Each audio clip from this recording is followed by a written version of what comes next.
गिबियावनो आंनि बे सोरां लामा बर' इउटिउब चेनेलनि गेजेरजों गासै रायजो राजा सुबुंफोरखौ आं बरायबाय। दिनै बे भिडिअनि गेजेरजों आरो मोनसे जाथाय दिनै आं खावलायनो लुगैयो। बेफोरबादि जानाय जाथाया दानिल' नङा, गोबाव समनिफ्रायनो जाबोगासिनो दं।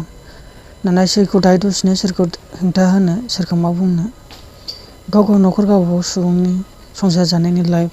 नाथाय जों बे ससियेल मिडियानि गेजेरजों जों बर' समाजनि थासारिखौ नायनानै जों दुखु फोरमायो आरो जों दुखु मोननाय गोसोजों जाय सुबुंनि न'खराव जाथाय जादों बेखौ जों ससियेल मिडियायाव नुयोब्ला एबा नुफ्लाङोबा जोङो मदद खालामनोसो आवगायबोयो।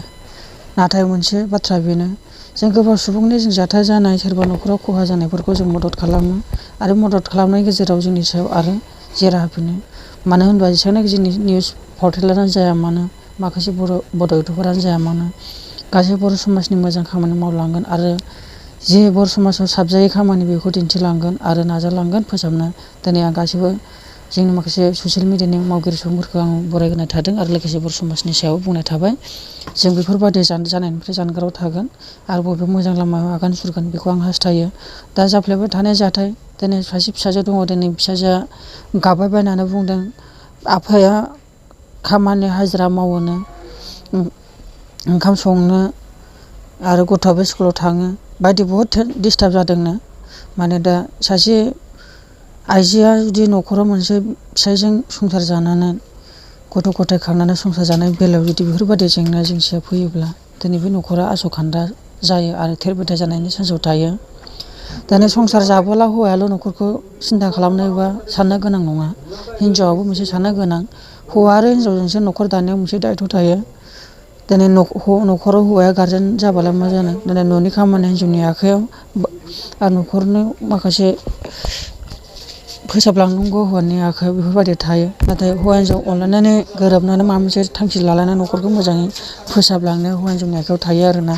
दा बेनो फिसाजोआ बिमाखौ रिकुवेस्ट खालामदों फैफिन होनना बुंदों, गथ'आ गाबदोंबो आरो दा आं अकल इमेजल' लाना फैयो। माखासे निउस पर्टेलफोरनिफ्रायनो बोखांनाय जादों। बेफोर आंनि कन्टेन्टजों रुजुनायखाय आं बोखांनाय जायो। नाथाय आं गासिबो मोजां सुबुंनि जोंनि बर' समाजनि सायाव बेफोरो फोसाबजाथों, जानगार जाथों होननानैसो आं बेफोर भिडिअखौ लाना फैयो। दा आं बेखौनो फुल डिटेल्सखौ होनो सानदों। नैयाव लिरनाय दं, क'क्राझार जिल्लानि सराइबिल गामिनि थागिबि अनसुलि बिसि, क'क्राझार जिल्लानि सराइबिल थानानि सिङाव थानाय बालागाव गामिनि थागिबि प्रबन बसुमतारिनि अनसुलि बिसि अनजालि बसुमतारिया गोमानानै दं। नैबेनो फिसाया, नैबे नोंथांमोना नुबाय जानांगौ। ओमफ्राय बिसिया बेनो आरोना, नैबे फट'खौ नुनाया नैबे जोबोद दुखुनांथाव आरो मानो बेफोरबादि जायो नोंथांमोना नुनो मोनबाय जानांगौ। नैबेनो दा आं बेखौनो खावलायो आरोना,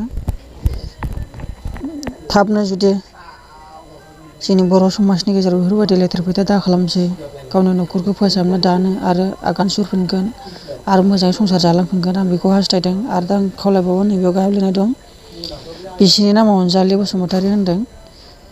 आं खेबसे आरो फरायना होबावदों नोंथांमोन। क'क्राझार जिल्लानि सराइबिल थानानि सिङाव थानाय बालागाव गामिनि थागिबि प्रबन बसुमतारिनि अनसुलि बिसि अनजालि बसुमतारिया गोमानानै दं।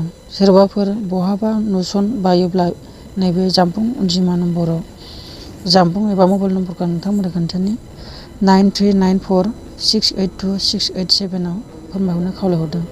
जाहाथे जोंनि माखासे बर' सुबुंफ्रा जेरावखि नुवा जेरावखि थाया, ना बाहारावनो दं, ना गोजान लामानो हान्थिनानै खामानि मावनो फैदों मादों, जेरावखि नोंथांमोन नुफ्लांबाया नैबे आइजोखौ नोंथांमोना न'खर फारसे खबर हरफिनबानो जाबाय। आरो दा बेफोरबायदि न'खर गावनायाव थेर बेथेर जानायाव जोंनि बर' समाजाबो एसे बुजिनानै मदद खालामलायगोन होननानै आं आसा मिजिं खालामनाय थाबाय।